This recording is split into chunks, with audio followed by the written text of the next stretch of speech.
Yeah, Simon Keogh, architect. Ronan, I just want, or any of the team, just to talk about procurement, and we're all looking at early stage involvement of key, especially the specialist subcontractors, who conventionally are obviously coming on quite late in the day after, post tender. So, how can we avoid that with, say, maybe new procurement rules, and to bring in maybe shared risk reward or an IPD environment where we're really truly collaborating from day one rather than going through the conventional tender and award where they're coming in way too late and experiencing huge numbers of problems.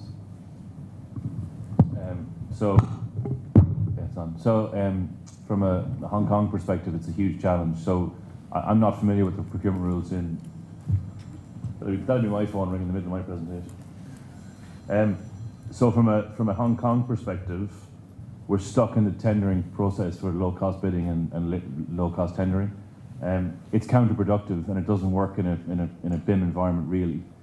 So if a client is forward-thinking, and if a client's private industry, they should be looking at collaborative contracting.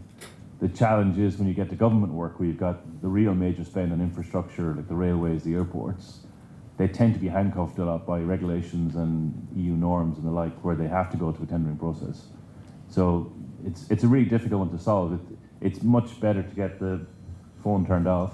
It's much better to get the contractors on board early. And what we've seen as a workaround is they have a system in Hong Kong where we can actually use, they call it a advisory role. So you basically bring on board a contracting firm or major construction management firm, and they provide basically constructability reviews, buildability reviews, et cetera, but that's treacherous ground, because what happens then is that one of the contracting firms has got an in-depth understanding of the job. They may have influenced the engineers in a certain way towards certain prefabrication system or certain installation systems, and then the other contractors go, well, F you, I'm going to do it. I'm not going to bid for this job because your man's got an in-house advantage. So you're stuck, really. But I'm an advocate of early contractor involvement. I'm an advocate of getting buildability analysis. But if you're stuck with a client who wants to go through low-cost tendering, then you're going to be stuck with getting the information late in the piece, and we're not going to get any workaround. So, sorry if that's a bit doom and gloom, but that's the reality of it. Brian, maybe you'll have a view on that too. You mentioned the difficulties of building a model with perhaps too much detail at the early stage. Yeah, and I think the M&E lads probably suffer more than we do.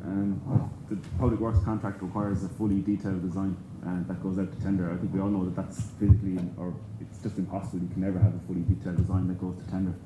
And so something's going to have to be done with the contract to make it a bit more collaborative, and the procurement process that we have, that's just a given. Something's going to have to be done to make this work in the way that it's meant to work in a collaborative nature and environment. And what the solution is, I don't know.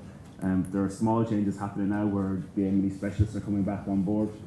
Maybe we can get them on at an earlier stage. They're procured before the main contractor. We finish all our design with the M&E specialist already on board, and then the main contractor is procured after that.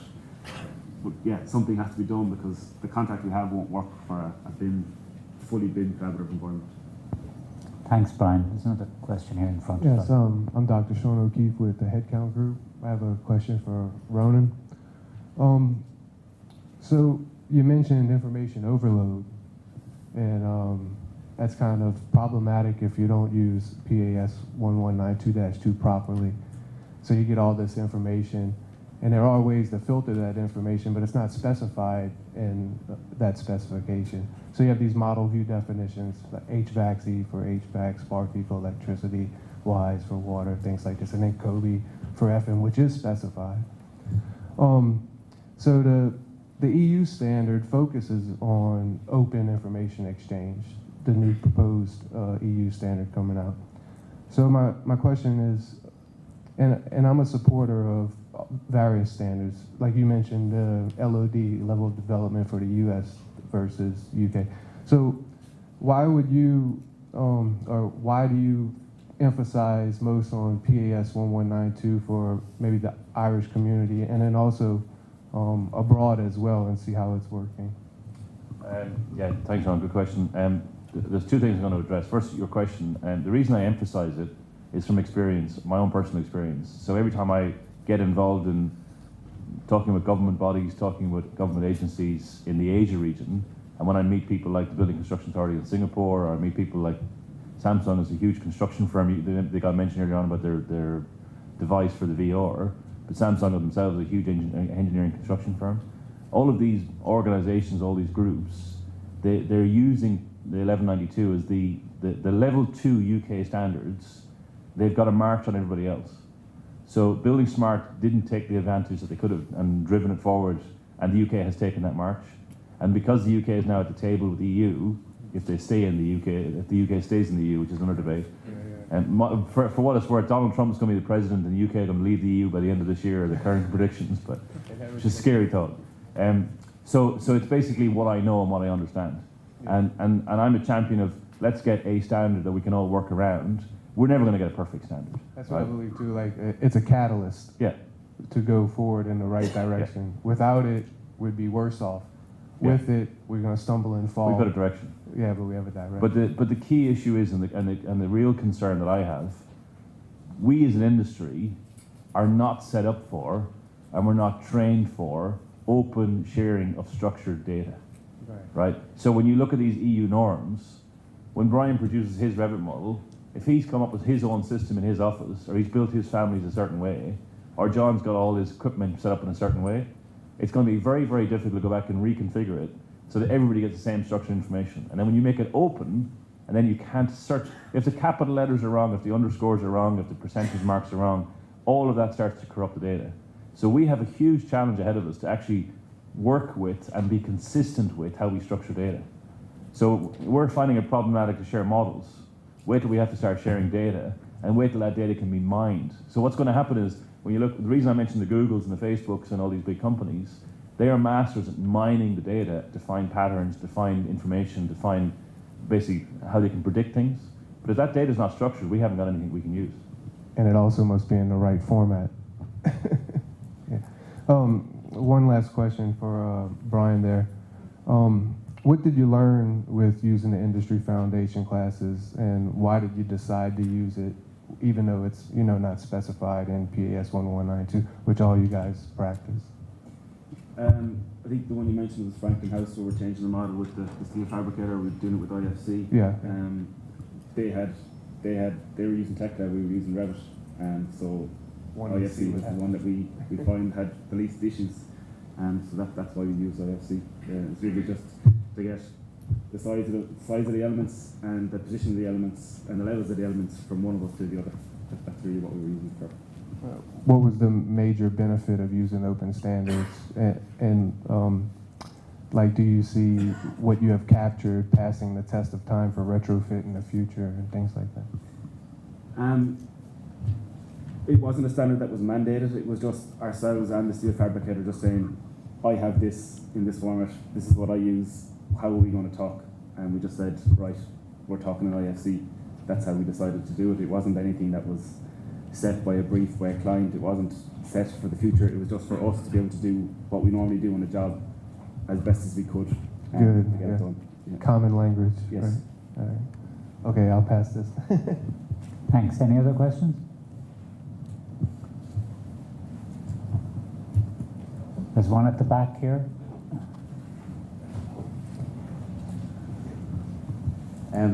Yeah, Paul Sexton is my name. Sky Limited, I'm a structural engineer. First of all, it's great to see so many engineers in the BIM space at long last. Thanks all for your presentations. Ronan, just two questions, really kind of related. What are your thoughts on integrated or experience with integrated project delivery, and also lean construction? And how's that development down in Hong Kong or Asia, if at all?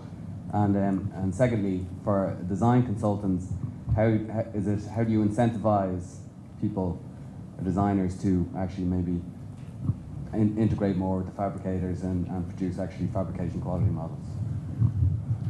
Thanks, Paul. Two good questions. IPD, or Integrated Project Delivery, is just another, in my opinion, just another brand for collaborative contracting in some form or other. And it's a bit like the earlier question about early contractor involvement. The problem with any of these things, whether it's lean construction, whether it's IPD, is fundamentally there's a huge mistrust between engineers on the consulting side and contractors on the delivery side. And we seem to have been brought up and educated that there's a battle to be had on every job, on every contract between the consultants and the contractor. It's like the way we were wired. And we're all passive people, but somehow we always manage to get into an argument. So when you start trying to do IPD or anything like that, the first thing you have to address is trust issues between the consultants and the contractors. And we're owned by Can-Am Group, which is a very, very large steel fabricator based in Canada, in Montreal. And by square foot, they've got the largest amount of steel plant for delivery of steelwork. We're working on a project at the moment which has got an IPD component. And my personal learning on that's been very interesting. The stakes are so high for the contractors compared to the consultants. If the contractors get it wrong by a couple of percentage points, it's shareholders' prices going up and down. If the consulting engineers get it wrong by a couple of percentage points in their fee, they'll survive.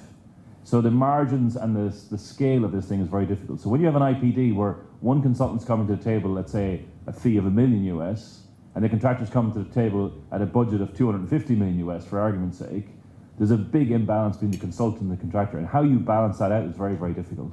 So the challenge in the IPD world is getting the trust, but also getting the balance between risk and reward. And I personally I've not been involved in one that works. I know they work, but I have not personally been involved in the one that works. And it goes back to the way our industry is wired up. People just don't trust them. So they from what we've seen, they're very, very difficult to put in place. The second question about incentivizing consultants.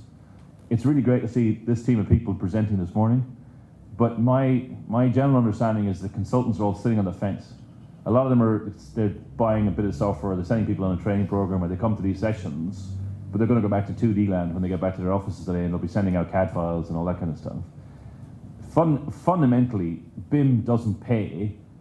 It costs money to consultants. The contractors will do it because they can save money. Straight away, the contractors can gain by reducing problems on site, reducing coring, reducing rework. The contractors win. That's why Langs were first to the table. That's why BAM has been so successful. The contractors win regardless of what the consultants have been doing. But when the consultants add up the cost of the software, the cost of the training, the loss of productivity over 2 or 3 projects, if you're the managing director of a reasonable sized firm, it's a huge leap of faith. Because you don't know if the next customer is going to want it or not, but you're going to get all your guys teamed up on doing it. So some of these guys have made a commitment that that's how they're going to run the business. But for well-established consultancies, it's a huge challenge because you've got a huge capital outlay in terms of hardware, software, training, and then you run the risk that if I bring all my people up to certain standards, they're going to go across the street to the guy who hasn't made the investment, and I stand to lose. So people are sitting on the fence justifiably. The only way to get people off the fence is to create a level playing field. And the only way to create a level playing field is that as an industry, we all commit that this is how we're going to do digital construction. And then the consultants have no choice. If they want to win work, they have to be capable. But as it stands right now, the consultants can win work without being capable. And that's the trigger point we've seen. In Singapore, the Building Construction Authority basically made it mandatory on all government projects. So all the consultants had to get off the fence. In Malaysia, the same thing's happening. In Hong Kong, the same thing's happening on a smaller scale across departments. Until the industry demands the consultants play in the space, the large majority may sit on the fence. And from what I've seen this morning, I could walk away thinking, oh, the whole of Ireland's doing BIM, but I know from my own experience that's probably not the truth either. So I think we need an industry demand and then get all the consultants onto the playing field that way. Greg, maybe you'd have a view on that too. You mentioned about the costs of BIM and the costs to your firm. I think that's a very valid point there. We decided to, you could actually be a first mover, you could actually wait and let the industry grasp it and then just try jump on board. And it's interesting, in our European network, there's probably 50-50. There's actually the UK guys are actually sitting tight and they're actually saying they're not willing to invest, and when they're actually pushed, they'll actually jump on board, and probably primarily because they're not doing public works, they're doing mainly private work, so that they don't have to, and then their clients aren't demanding it. I suppose we fell into this space, as I said, in 2006, a year after we started. It seemed like the right way to go. I think, as John was saying, it's probably opened doors for us that maybe wouldn't have opened before. It's a huge commitment. It definitely is a cost. I heard people saying that you know, this should save you money. It hasn't saved Ethos engineering money yet, but it probably has opened opportunities that wouldn't have opened up before.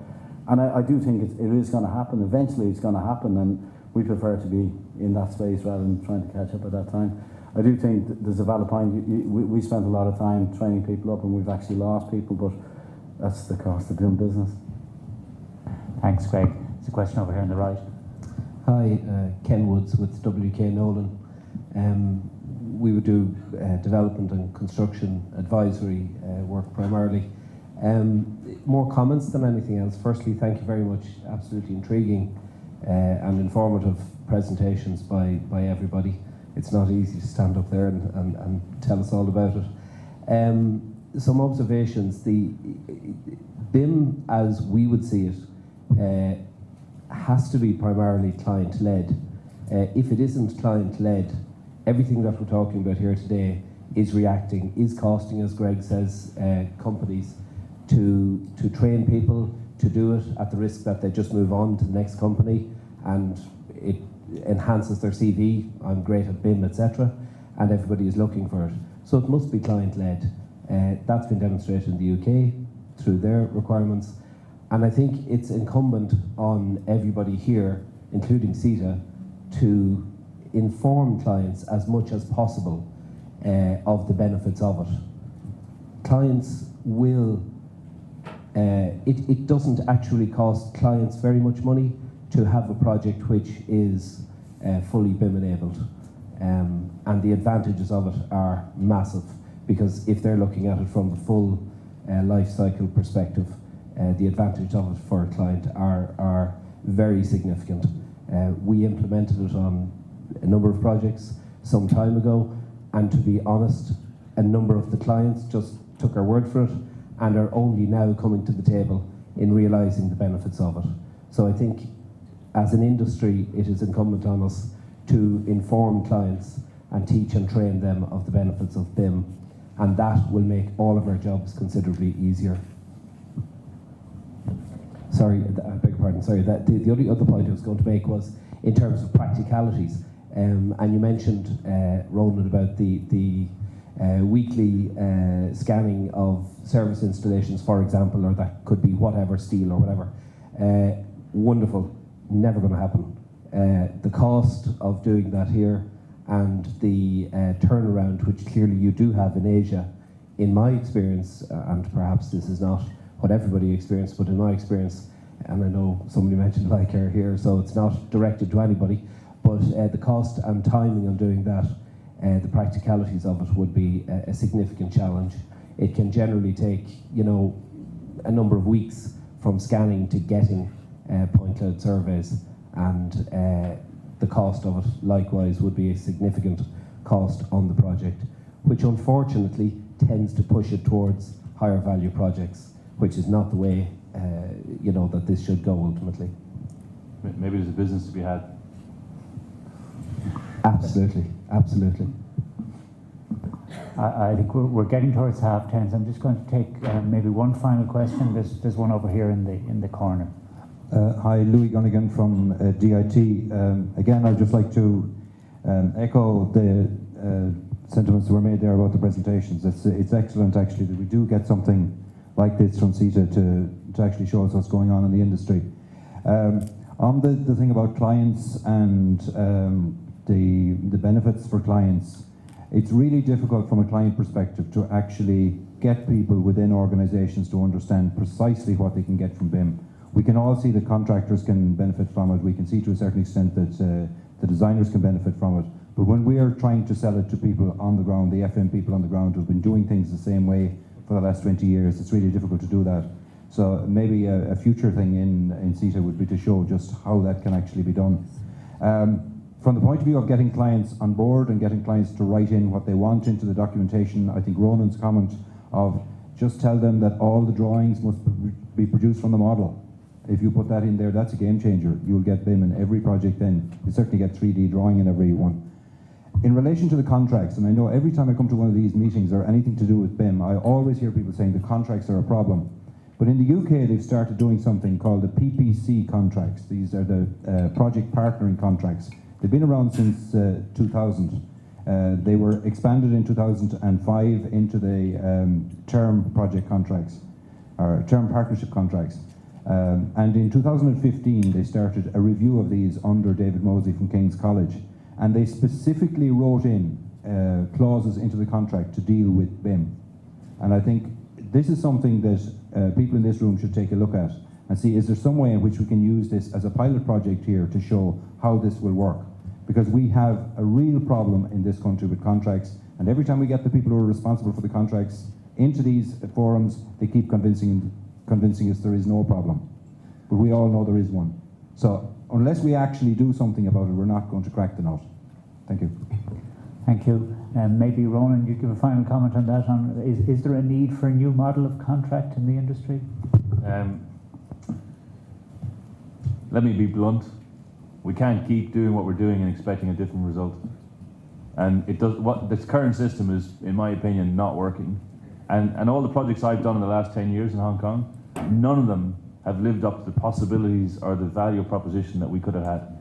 And some of the jobs, we've finished our work, and the job is a complete shambles, despite everything we've tried to do with, and despite the amount of effort we put in. And it all goes back down to the old tradition of him versus me. And us, unless we as industry can be man enough to say we can't keep doing this over and over again expecting different results, we'll be sat here in another 4 years, in another 20 years, when I've graduated 40 years out, and we'll be having a similar conversation. There won't be a problem with the contracts, but yet we're wasting hundreds of millions of dollars on an annual basis. Just to be blunt, we have to do something. Okay, thank you for that. And on that note, I think we'll close it. Thank you to all the speakers. I think they